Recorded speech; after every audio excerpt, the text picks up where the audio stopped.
Fala, Cezinha! Senhoras e senhores, cobriu de lona é circo, descobriu é pulando a cerca. Isso! Grande atuação do nosso Cezinha.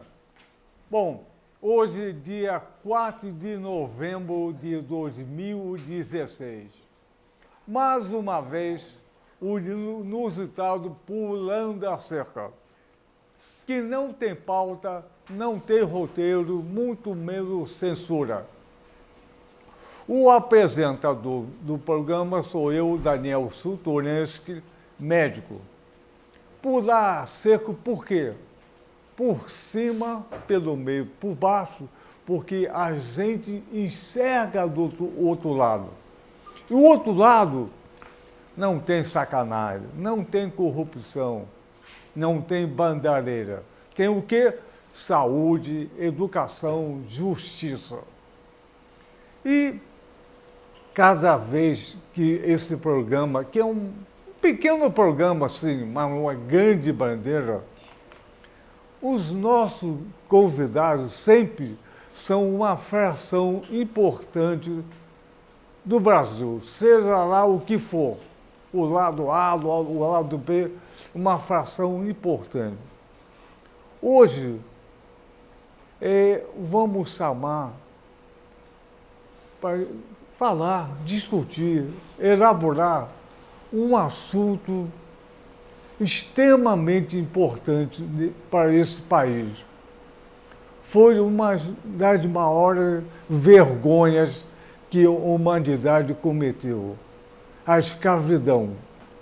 Vamos convidar para pular a cerca, Carnão, mestre Carnão, vem pular a cerca!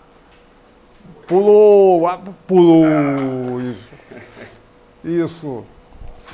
Mestre Carnão, fez xixi? Já há bastante tempo, desde cedinho, acordei, então, a primeira coisa que eu faço. Então, fez xixi é importante para pular a cerca. Legal.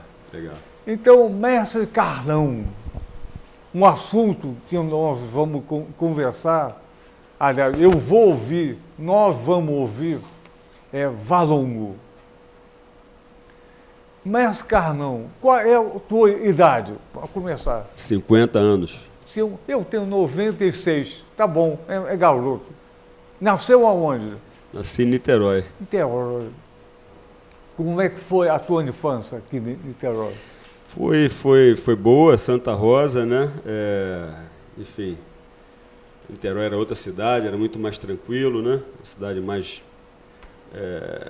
menos populosa, menos violenta, mas também passei alguns anos em Friburgo, né?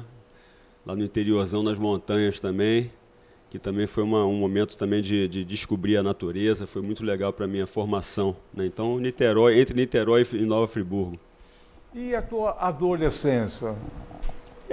Foi aqui, né? Quer dizer, estudando, né? A gente, né, naquela época estudava mais, eu acho. A gente, basicamente, em Niterói também, muita viagem, né? Ia muito por causa da capoeira, eu comecei a ir para a Bahia, né? Então, com 16 anos, já estava começando a capoeira, então eu viajei, comecei a descobrir o Brasil a partir da prática da capoeira Angola. A capoeira entrou em você ou você entrou na capoeira? Na capoeira tem esse, vamos dizer, esse mito, essa lenda de que você é meio que escolhido, né, pela capoeira. Eu não acredito muito nisso, não. Eu acredito que eu descobri a capoeira através de um amigo meu. Ele me chamou para ver uma aula de capoeira Angola e foi aí que eu descobri, foi o primeiro contato, né, basicamente, com a capoeira de Angola, que é a capoeira que eu pratico. Foi no quintal, né, como nos moldes antigos, né, nos quintais das casas, ou então nos ambientes mais afastados dos morros e das comunidades. E eu fui num quintal, né, desse mestre Marco Aurélio, que eu vi o primeiro treino, a primeira movimentação de capoeira Angola na minha vida, aos 16 anos. Mas você estudou aqui na UF, né? Fiz o mestrado em Ciência da Arte, né? Na época chamava Ciência da Arte, aqui no IACS. E a tese foi? A tese foi voltada para a capoeira, Exato. mas enquanto uma performance dramática de cultura, de teatro popular, né? Então foi um pouco nesse viés da performance. Então, Carlão, já que nós iniciamos falando capoeira, vamos falar do assunto tão difícil para a história do Brasil, que parece que ficou meio escondido, para não envergonhar mais ainda a nossa cultura. Vamos reviver, abrir, florescer a questão do valongo. Está com a palavra. Não, então, a roda de capoeira do Cais do Valongo, né, ela só para ter um histórico, um breve histórico de como ela aconteceu, é quando na verdade, eu volto da Inglaterra, que eu morava na Inglaterra, e com a crise lá eu acabo tendo que voltar, porque eles cortam o meu projeto. Eu tinha um projeto financiado pelo Departamento de Desenvolvimento Internacional da Inglaterra, o DFID. E aí, com a crise, né, os conservadores ganham, né, em 2009 para 2010, e eles cortam esse projeto que eu tinha lá, e eu sou obrigado meio que a voltar para o Brasil. Então, chegando aqui um grande amigo, Delcio Teobaldo, que vai vir aqui também no seu programa, numa dessas sextas-feiras, ele fala: Carlão, dá um pulo lá na região da Praça Mauá, né, no Porto do Rio, e vai lá ver as escavações, né, que estão acontecendo ali na Rua Barão de Tefé, por causa do projeto Porto Maravilha, por causa das Olimpíadas, da Copa, aquela coisa toda. E aí eu vou lá para ver o tal das escavações, e tem lá uma equipe de arqueólogos, né, descobrindo vários itens, porque foi cercado, fechado, né, para o trabalho dos arqueólogos da UFRJ. E nisso eu encontro com a Tânia, né, e ela mostra, a Tânia ela chefiava esse time de arqueólogos, e ela me mostra um monte de itens arqueológicos que estavam sendo descobertos ali naquele buraco, a gente chamava de buraco, né, do sítio arqueológico do Cais do Valongo. E aí eu falo, pô, a gente tem que botar uma roda de capoeira aqui, para ocupar esse espaço com a cultura afro-brasileira, com uma das matrizes mais importantes, que é a capoeira. E dito e feito, eles inauguram, né, o Cais do Valongo e o Jardim Suspensos da Imperatriz, né, e a gente logo, 2 semanas depois, a gente bota uma roda de capoeira funcionando lá no dia 14 de julho de 2012, desculpe. Então, começa a roda do Cais do Valongo, sempre com uma palestra. E esse foi o diferencial da roda de capoeira, dessa roda de capoeira, que precedendo a roda, tinha uma palestra falando sobre questões ligadas à escravidão, ligadas ao Porto do Rio de Janeiro, ligadas à cultura popular, ligadas à arte pública. Então, esse foi o grande, na verdade, diferencial dessa roda. Uma palestra desvelando a história que a gente desconhecia até então. E você é capaz de contar um pedacinho dessa história que estava escondido aqui agora? Do Valongo, o Cais, sim, sim. A miséria toda, sim. A escravidão. O Cais do Valongo, na verdade, ele é um marco, né? Quer dizer, todas as escavações que acontecem naquela região, ele é um marco de descoberta de desinvisibilidade, né? De trazer do apagamento da história o que aconteceu, né, vamos dizer, a infâmia que aconteceu na região portuária do Rio de Janeiro, que era o antigo Valongo. Então, uma das palestras muito marcantes, na verdade, foi do Dr. Matias Assunção. Ele fala da chegada dos povos vindo do Porto de Benguela, em Angola. Então, são vários povos que, de Benguela, eles eram embarcados e vinham desembarcar aqui na região portuária, no Cais do Valongo. Então, dizem, né, as estimativas aumentam cada vez mais, começaram com 500 mil africanos escravizados, depois passou para 1 milhão, e hoje em dia as contas chegam a 2 milhões de africanos escravizados que chegaram no Cais do Valongo, num porto do Brasil, né, aproximadamente 2 milhões de africanos escravizados, principalmente vindo da região de Benguela, do Porto de Benguela. Matias Assunção, historiador do Departamento de História da Universidade de Essex, na Inglaterra, é um brasileiro, mas que ensina lá, ele trouxe essas informações e a gente não sabia de muito disso, né? Então, na verdade, os traços físicos dos povos de Benguela, eles cerravam os dentes, e hoje você vê crânios, né, com a mandíbula, com os dentes, encontrados no museu, no IPN, né, ali na rua, no Valongo, próximo à Praça da Harmonia, é o Instituto de Pesquisa de Pretos Novos, né? Virou um museu. E lá foram encontrados esses crânios com os dentes cerrados, são traços desses povos vindos de Benguela. Então, além do historiador, além de Matias, a gente teve lá também a Hebe Matos, daqui da UF, a Marta Abreu, também da UF. A gente teve o MC Leonardo falando da proibição do funk nas favelas. E por que o funk é proibido nas favelas?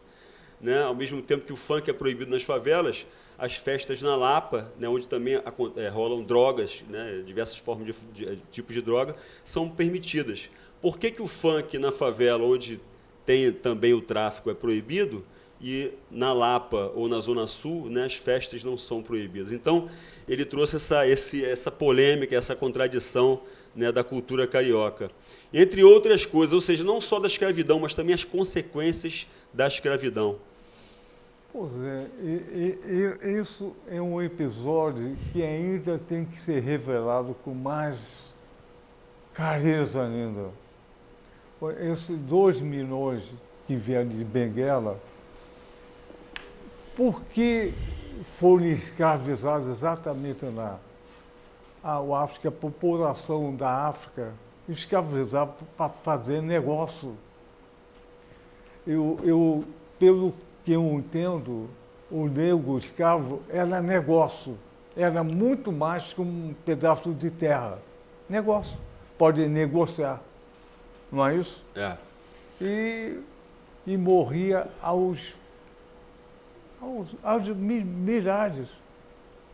Mas o caso do Valongo encontrou quantas pessoas enterradas?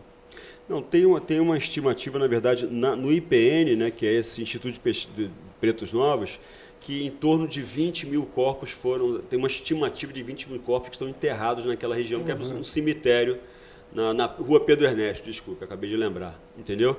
Então, assim, obviamente isso é uma estimativa, né, de um cemitério só no Rio de Janeiro.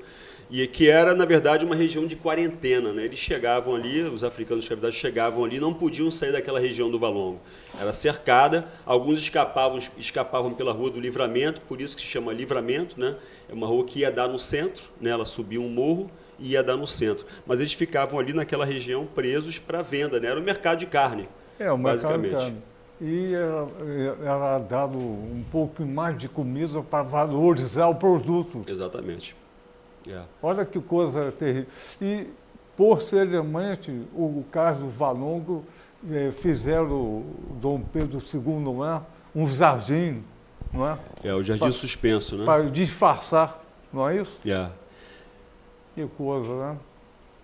Qual a tua emoção quando chegou lá pela primeira vez e teve noção dessa história tão terrível e dramática? O que acontece é isso, né? Aos poucos, a cada palestra, a gente já teve mais de 40 palestras, em torno de 42 palestras, a gente descobre um pouco mais através dos expertises, né, dos especialistas que vão lá falar a respeito dessa situação toda. Porque a verdade é uma história que a gente não conhece, né, Daniel? É uma história que o colégio ele conta de forma, eu acho que de forma limitada, né? Ou nem conta. Ou nem conta. Então é uma história, na verdade, feita para que a gente acredite que o Brasil não é racista, basicamente, entendeu? Então, basicamente com todas essas palestras, e aí a gente teve Elisa Larcan, que foi falar sobre branquitude, né? Então a gente se deparou, a gente entrou em contato com disciplinas e com conhecimento e conceitos que eu, pelo menos, não tinha antes, né? A gente tem a classe média brasileira, né? Ela é muito limitada no seu conhecimento a respeito de racismo, né? De que ela mesmo é racista, né? O branco, né? Branquitude é o quê? É o privilégio de ser branco, né? Quais são os privilégios que eu tenho por ter nascido branco, né, por ter tido acesso à cultura, à educação, né, o que a maioria dos negros, né, no Brasil, na verdade, não tiveram, porque em consequência da escravidão, de todo o legado da escravidão. Então, a Elisa Larcan foi falar sobre isso. O que é ser branco? Porque isso aconteceu na roda do Cais do Valongo, quer dizer, antes da roda, uma palestra sobre branquitude. E o que é ser branco? Né? Porque a gente estuda muito, Daniel, o que é ser índio. o que é ser um povo de Papua, né? Eles vão lá em Papua, Nova Guiné, estudam um povo as tribos, né? As etnias de Papua, Nova Guiné. Vão na África e estudam as tribos africanas. Mas ninguém estuda, né? Hoje é uma coisa muito recente, ninguém estuda o que é ser branco, né? Qual é a posição do branco, qual é o privilégio, os privilégios do ser branco. Então, branquitude é uma matéria que devia ser ensinada na universidade, desde cedo, né? E a gente não tem isso aqui. Eu acho que, desde o primário até a universidade, o assunto principal, a matéria principal seria direitos humanos. Toda escolinha, toda universidade tinha que ter uma cadeira de direitos humanos. Não tem engenharia sem direitos humanos, não tem medicina sem direitos humanos, direito sem direitos humanos. Isso é fundamental, mas isso é excluído da nossa educação. Uhum. Então, é uma coisa difícil. Né? Devia ser matéria básica, né? Logo no fundamental. Desde os jardins de infância. E isso é colocado. E a roda? E a roda, hein? Então, a roda ela acontece já agora há 4 anos, né? A gente está indo lá para a 49ª roda agora, né? E vai ser com um mestre de capoeira. Vez por outra, nós chamamos um mestre da cultura da capoeira para fazer uma palestra. Então, o próximo agora vai ser dia 19 de novembro, é o mestre Formiga, aqui de Niterói, do Morro da Igrejinha, aqui no Largo da Batalha. Ele é um mestre já, né, que tem um trabalho muito bacana num centro cultural comunitário ali no Morro da Igrejinha e está vindo falar de capoeira e política, né? Como é que a capoeira se envolve com a política desde sempre se envolveu, né? O Rio de Janeiro da República Velha, da República Nova, a capoeira estava metida com os partidos políticos, no Império também. É verdade. Então ele vai trazer um pouco desse histórico, vai falar um pouco da vida pessoal dele enquanto capoeirista de uma comunidade carente, né, de Niterói, que é a comunidade do Morro da Igrejinha. Parece que nós, a população branca, temos um enorme preconceito contra o pessoal negro. Tem um maior preconceito contra a população indígena.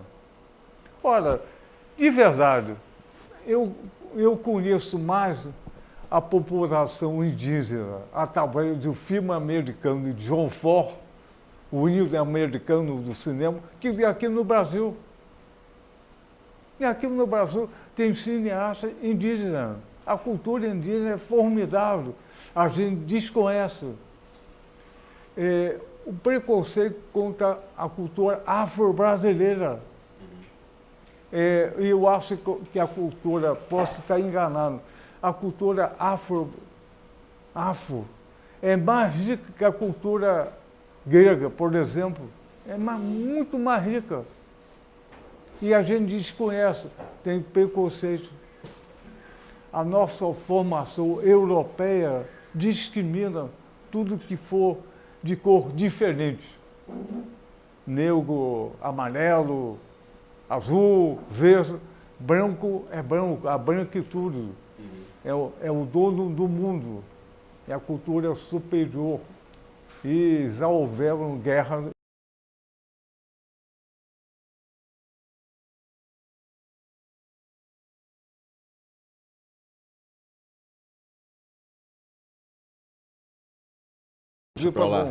Isso. Então, são 13 palestras que a curadoria de quem vai fazer as palestras é minha e foi também da produtora da roda, do projeto, né, da Roda dos Saberes do Cais do Valongo, que na verdade virou um projeto financiado pela Prefeitura do Rio. Um projeto financiado pelo edital, né, pelo prêmio Porto Maravilha Cultural. Então a gente lançou um livro, né, são aqui 3 autores, o editor foi o Roda do Cais do Valongo. Então, foram uma tiragem de 1000 livros, um filme chamado Memórias do Cais do Valongo e também uma exposição fotográfica feita no mar. Isso foi no início de 2015, que a gente lançou os 3 produtos. O mais interessante, eu acho, do livro Roda dos Saberes do Cais do Valongo é que é um livro que nasce da roda de capoeira. né, um livro que nasce de uma performance, de uma arte pública, né? Então, para a gente é uma isso. Aí são algumas das fotos, está vendo tudo tirado, tudo ali na região, tudo exatamente em frente ao Cais do Valongo. Aí são dois capoeiristas jogando aí, um do Rio e outro aqui de Niterói. Então, acho que tem aproximadamente 18 fotos no livro, tá bom? Cada capítulo vem com 1 ou 2 fotos. Uau. Vamos procurar. E a gente, Daniel, ainda tem assim um acervo de entrevistas voltadas para o racismo, que é o próximo livro. O próximo livro a gente quer que contenha capítulos somente sobre o racismo. De todos os autores, né, de palestras que foram lá falar só sobre racismo. Que ano passado, 2015, todas as palestras foram relativas ao racismo. Isso é super importante. É. O Carnão, parece que a grande conquista, além da roda, foi a feitura do livro. Eu acho que foi o produto mais importante. Importante. Mas vamos falar das perspectivas. A gente nota que o Porto do Rio está vendo os gigantes de ficar meio espremido. Entre vamos dizer, essas obras monumentais do prefeito, né? Então, um edifício enorme, 40 andares, não sei, tanta coisa. E a roda vai ficar uma coisa meio perdido. Uma questão importante é isso. A última roda, né, a gente fez agora no mês passado, em outubro, foi muito interessante. Acabou as Olimpíadas, a ressaca das Olimpíadas, né, a gente está vivendo a ressaca ainda das Olimpíadas. A gente foi fazer a roda em frente ao mural do grafiteiro, do artista plástico Eduardo Cobra. Acho considerado o maior grafite do mundo atualmente. E é bem em frente ao Pier 2, ali na avenida que hoje em dia se chama Boulevard Olímpico, né? Então, a gente começou a fazer a roda, e nisso que começa a fazer a roda, um monte de atividades concorrendo com a roda, que eu acho fantástico, não tem problema nenhum. Ou seja, mas não tem nenhuma organização. Então, a gente fazendo uma palestra, gravando com vídeo, né, com aparelho e tudo mais, fotografando, e estava acontecendo um show gospel, a passagem de som de uma banda que ia tocar à tarde, um rapaz vendendo Coca-Cola, cerveja com bicicleta, gritando, né, para o pessoal que estava sentado para assistir a roda, uma biblioteca ambulante do nosso lado, então assim, um pandemônio, né, a gente costuma falar. Então, a roda do Cais do Valongo, como você falou, estava exprimida diante da falta de programa, de uma política pública para o local. Não tem, na verdade, uma política pública para organizar o que está acontecendo ali. Tudo acontece espontaneamente, o que é bom, né, porque a gente é isso, né, a nossa cultura é espontânea, mas assim, acaba virando uma competição, de certa forma, desleal, porque a gente não tem alto-falante, a gente não tem... né, a gente está aí falando com a nossa voz só, sem caixa de som, enquanto do outro lado, em frente a gente, tinha um show gospel acontecendo, né, de uma igreja católica, na verdade. Então, assim, essa é a questão do Cais do Valongo, da região portuária. O que para quem e quem está utilizando o Cais do Valongo e toda a região portuária? A falta de política pública, por quê? Por que eu estou falando sobre isso? Porque o PMDB, né, durante o projeto Porto Maravilha Cultural, foi se criado um cofre, um valor, né, um pote de verba que seria destinado para aplicação nos projetos culturais que se desenvolviam anteriormente e que estão se desenvolvendo ainda. Roda de samba, pintores que atuam na região, grafiteiros, a roda de capoeira do Cais do Valongo e tudo mais. Em torno de 200 milhões seriam aplicados para a cultura local. A gente teve o primeiro edital, que virou um prêmio, né? Nós fomos um dos agraciados, dos contemplados, fizemos o livro, o filme e uma exposição fotográfica, e depois seriam vários editais ano a ano. Teve um edital e acabou, não teve mais edital nenhum. A gente não sabe, porque não tem transparência no PMDB, no governo do Eduardo Paz, a gente não sabe aonde foi parar o dinheiro que seria retornado para a cultura. Então, essa é uma interrogação muito grande que eu faço aqui. Onde está o dinheiro que seria aplicado na cultura, nos projetos locais da região portuária? Ele se acaba no primeiro prêmio, né? Parece que a cultura hoje no Brasil ficou em descenso. A cultura. essa cultura de levar a escravidão à tona também se tornou um problema. Imagina, você tem razão, imagina o Cais de Porto, que várias cidades no mundo estão fazendo isso, um grande shopping center, navio, uma festa, e dentro do coração disso, a escravidão. Isso não é bom para os negócios. Eu acho que é fácil perceber isso. Aqui do Vaziano é um grande shopping center, um edifício de multinacional, etc. Né? Navio, aquário, tudo. E no centro disso, a escravidão. Pois é, o Cais do Valongo representa muito bem isso, entre outros marcos da escravidão que tem na região portuária. Mas assim, eu vou trazer uma informação para você interessante. A gente foi inaugurado, eu acho que alguns meses atrás, uma exposição no Smithsonian Institute, no museu, né, afro-americano, né, afro-estadunidense, em Washington, D.C., a capital dos Estados Unidos. Com fragmentos, resquícios de encontros, né, itens encontrados num naufrágio de um barco que vinha de Moçambique para o Brasil, trazendo escravas, mulheres, para o Brasil, não sei para qual região. Enfim, afundou na África do Sul esse barco. Os americanos levaram esses itens arqueológicos e fizeram uma exposição nesse museu, né, em Washington, D.C. Fila de dia, assim, quer dizer, para você entrar no museu, são filas quilométricas para você entrar. Tudo pago direitinho, num ambiente perfeito, né, ambientado, com, né, acondicionado, para que aquilo seja exposto para o público. Aqui no Rio de Janeiro, ao invés de se criar um espaço, um museu para o passado, né, falando sobre a história que não foi resolvida, recuperando uma história que não foi resolvida, né, a gente cria um museu do amanhã, para falar do amanhã, do futuro, e cria um museu com animais presos dentro de aquários, né? Quer dizer, uma coisa já demodê, né? Que direitos humanos e direitos dos animais, né? Como você falou aqui agora há pouco. Isso é uma visão de mundo que o Rio de Janeiro, ou o prefeito, na verdade, tem, porque é voltada para o mercado, né? Mas é uma visão tacanha, equivocada. A gente conseguiria trazer muito mais gente, provavelmente, se falando da história e da cultura passada, que é o milagre da cultura brasileira. Não? O samba é o quê? É esse milagre que vem de uma tragédia.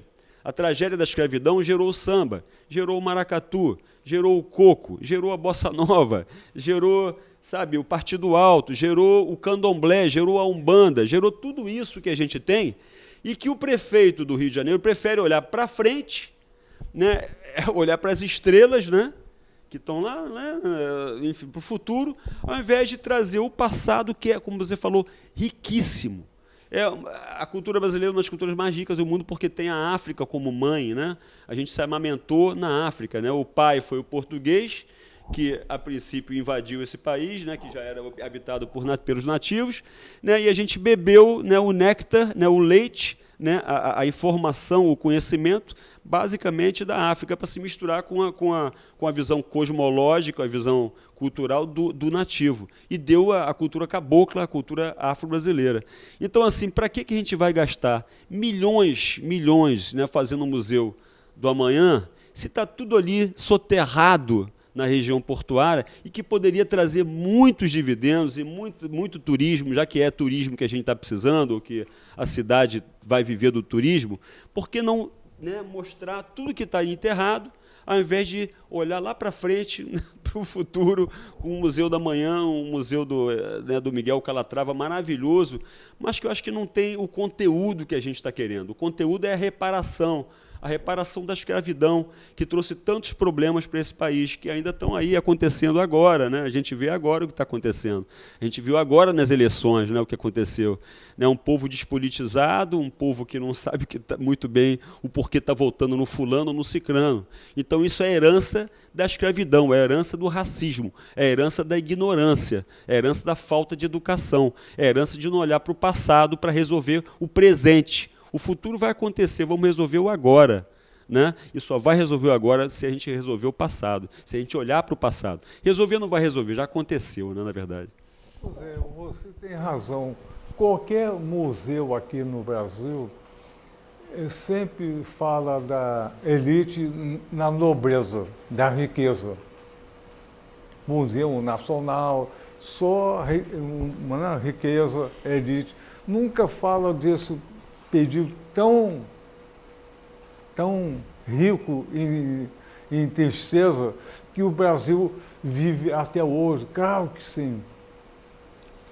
Se tem um museu na manhã, ótimo, mas tem espaço para fazer um museu, né, da escravidão da África no Brasil. Por que não?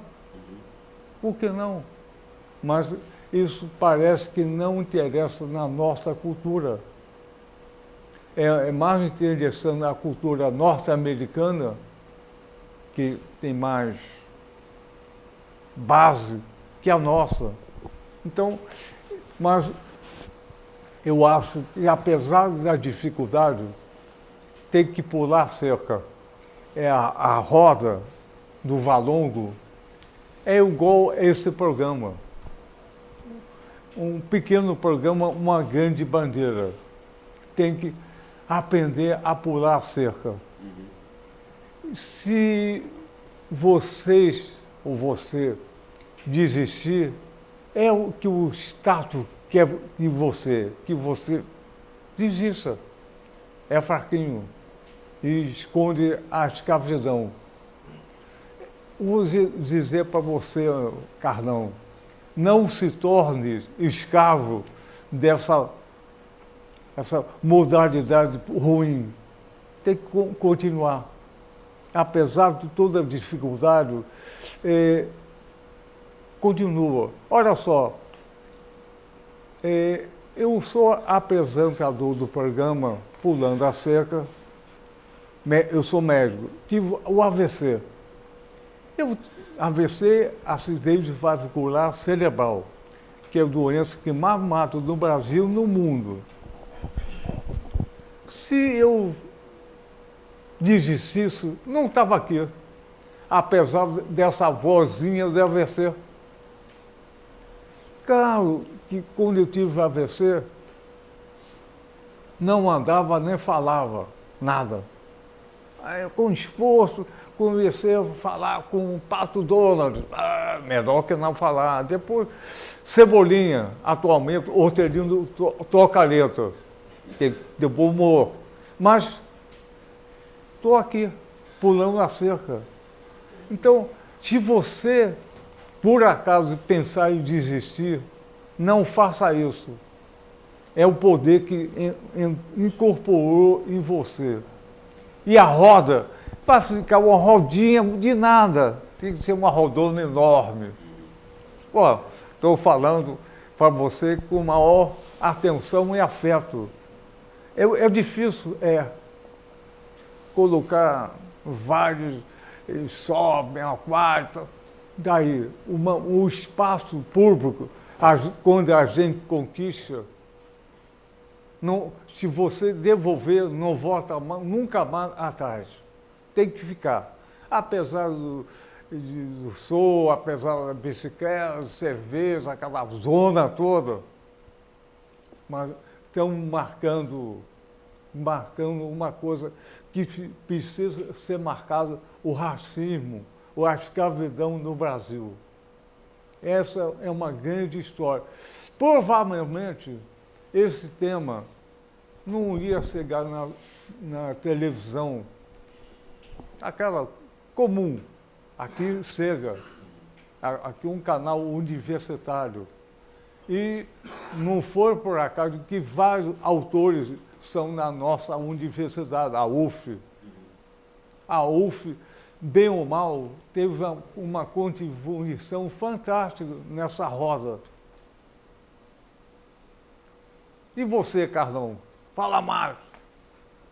Não, só para, lembrando aqui que tanto o livro está em PDF, está disponível em PDF na internet. Então, se você digitar lá Roda dos Saberes do Carlos do Valongo, PDF, vai vir lá, você pode imprimir, né, e levar para a sua escola. Professores que ensinam história ou cultura ou arte, né, podem imprimir e botar na biblioteca do colégio. Mas a gente ainda está distribuindo o livro. Para quem assistiu o programa, for professor de história da rede de ensino pública, pode pedir, entrar em contato comigo, tá legal? Como? Oi? Como? E-mail. Tem no livro, se você entrar no PDF do livro na internet, o meu telefone está lá e o e-mail também. Ah, bom. E o filme se chama Memórias do Carlos do Valongo, está disponível no YouTube gratuitamente também. Você pode projetar em qualquer lugar do mundo, está com subtítulo em inglês, está com como é que fala? Legenda em inglês. Tá legal? Então vocês podem acessar na internet isso aí gratuitamente. Porque foi um projeto financiado, então a gente tem que dar acesso gratuito ao público do Brasil e internacional também. O livro já foi lançado na Embaixada de Berlim, a gente foi lá lançar o livro, o filme também, na Embaixada brasileira em Berlim, na Embaixada Brasileira em Londres também, e alguns lugares como Paris, Zurique, etc. A gente já viaja com o livro por aí. Então, olha só, esse mês de novembro vamos fazer 4 programas sobre o Valongo. O Carlão vai convidar, vem sempre aqui, vai convidar os autores.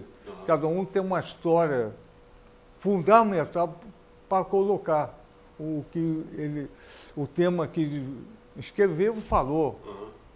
Então, isso é uma coisa fantástica, né? Está vindo um fotógrafo que está sempre na roda, o Rui Zilnetti, ele fotografa a roda já tem bastante tempo, ele vem falar sobre o trabalho dele, não só na roda do Carlos do Valongo, mas nas rodas de cultura popular do Rio de Janeiro. O fotógrafo com o maior acervo de cultura popular hoje em dia, eu acredito que seja o Rui Zilnetti. Ele vai vir na última sexta-feira, está confirmado já. Deve vir o editor do livro, Delcio Teobaldo, e mais um dos autores, né, um dos autores que foram fazer a palestra no Carlos do Valongo, está vindo aí também falar. Mas eu entendi que você iniciou a ideia de fazer o livro. Foi numa palestra, de um teatrólogo, de um dramaturgo, né? Amir Haddad. Amir Haddad. Do Tá na Rua. Amir Haddad, desculpa. Sim, é. Ele é do Tá na Rua, fundador do Tá na Rua. Ele foi falar sobre a arte pública, que é um tema, né? É um tema interessantíssimo, porque é essa arte, essa cultura que você faz na rua. Né? Aqui a gente está entre 4 paredes, então é uma entrevista privada. Se você faz essa entrevista na rua, né, ela toma uma outra conotação. As influências, as interferências são outras. Então o que acontece no Carlos do Valongo, ali ao céu aberto, as entrevistas que acontecem ali, elas têm uma dinâmica diferente porque ela acontece na rua. Então a palestra do Amir foi muito interessante porque ele traz esses conceitos. O que é arte pública e por que fazer arte pública? A arte pública, na verdade, é uma pressão sobre o governo para desenvolver políticas públicas para a cultura, não só de rua, mas para a cultura privada também. Então, foi ali nessa palestra, eu assisti em casa a palestra, foi um negócio impressionante, o Amir Haddad falando, ele é impactante, né? É um cara que para mim, hoje em dia, me influencia muito no que eu faço. Quando eu chego em casa, ligo o play lá e assisto a palestra dele na íntegra, eu falo, a gente tem que lançar um livro sobre essas palestras. Transcrever tudo e transformar num livro e num filme. Foi aí que sai o edital, né, Porto Maravilha Cultural, eu escrevo o edital para fazer um livro, um filme e a exposição fotográfica com as fotos da Maria no MAR, no Museu de Arte do Rio. Mas foi a partir de uma palestra feita na rua. Por ser feita na rua, eu acho que ela me inspirou a lançar esse livro, a fazer o livro. Isso é é importante esse negócio, como é que acontece tudo isso. E o Carlão foi o inspirador. Carlão, se você for o inspirador da roda, não vai tornar isso uma rodeia, não. Nós proibimos de você fazer isso. Não, porque eu estava comentando com o Daniel nos bastidores que talvez eu transforme a roda numa outra ideia. É porque tudo, eu acho que na vida, né, Daniel, tem uma dinâmica de transformação. Eu acho que hoje em dia o mais importante da roda do Carlos do Valongo não é só a capoeira. Ir lá e jogar a capoeira é muito importante, porque a capoeira é a história do Brasil, né, em forma de movimento, de energia, de canto, de metáfora. Né? É uma metáfora da história do Brasil. A gente está cantando sobre Lampião, está contando sobre a Guerra do Paraguai. Quando a gente joga capoeira, a gente conta sobre tudo isso. Mas chega um momento que você tem que transformar as coisas. Então eu estou nesse momento de transição. como o Rio está nesse momento de transição, como a nossa vida está no momento de transição também, né, por toda essa crise política que a gente vive hoje em dia no Brasil e no mundo, não é uma crise local, ela é uma crise universal, global. Eu também estou numa crise, né, e estou pensando assim, o que fazer com essa roda? Como continuar com essa roda de uma outra forma? Ela não vai acabar, ela só vai se transformar. Ah, bom. Em algo melhor, talvez. Então a cobrança é justa. É. Então, pô, foi uma coisa interessante essa roda. Quantas pessoas participam na roda? A gente, por causa do projeto, a gente teve que fazer apresentar, na verdade, todo o impacto que o projeto que aconteceu através da roda do Carlos do Valongo. Então a gente apresentou isso para a CEDURP. A CEDURP foi quem financiou o prêmio Porto Maravilha Cultural. Então, nesse calhamaço de papel, lá tem a estatística de quantas pessoas foram na roda de 2012 até o final do projeto no final de 2015. Então, foram aproximadamente 15 mil pessoas que giraram em torno da roda do Carlos do Valongo. Mas, assim, isso diretamente. Indiretamente é muito maior, porque você pode ver o livro, né, e tudo que foi feito lá durante esses anos na internet, ou então receber o livro, se você é professor de uma história professor de história de uma escola da rede pública, ou assistir o filme na internet. São 28 minutos de filme. Então, o impacto ele não para aí, né? Indiretamente ele está ao redor do mundo, porque o filme está com legenda em francês, em espanhol, em alemão e em inglês. Então ele continua circulando. Mas assim, eu acho que o mais importante ainda é o livro, né? O livro que está realmente chegando nas escolas e está todo mundo realmente, quer dizer, várias escolas já têm o livro nas suas bibliotecas. Então, esse impacto e essa multiplicação do que aconteceu lá, eu espero que aconteça muito mais. Mas assim, eu acho que vai ser importante se a gente consegue lançar o segundo livro e o terceiro, porque tem material para pelo menos uns 3 livros aí, né? Um livro que fala sobre a crise política e institucional. Foram várias pessoas que foram falar sobre a questão do golpe, né, que aconteceu no Brasil, que está em curso no Brasil, e também sobre o racismo. Então, a gente tem material para 2 livros. Um que fala sobre a crise política e institucional e um sobre o racismo. Então, pode ser que tenha mais livros chegando por aí. Só basta que tenham editais para a região portuária para a gente poder correr atrás desse financiamento também, né? Fica mais fácil. Legal. E fica aqui a ideia de um museu. Um museu. Material para isso tem, né? Já encontraram muita coisa lá. Pois é, um museu. Pô, tem que forçar a barra o museu. Eu acho que esse museu seria igual nos Estados Unidos. É muita gente. E tem espaço, espaço ocioso, né, que está lá desocupado, e agora com a crise, então a gente não sabe o que vai acontecer com esses prédios públicos, né? E tem espaços também que são utilizados, por exemplo, tem todo um pensamento em relação ao galpão da ação da cidadania, né? O que transformar aquilo lá, que é um galpão enorme em frente ao Cais do Valongo, que poderia muito bem parte dele ser voltado para um museu, para o desenvolvimento de uma ideia museológica lá, né? Com tudo que foi encontrado nas escavações e outras coisas mais. Então, para fazer o museu, não falta quem tem o conhecimento para montar isso. Então, tem que forçar a barra.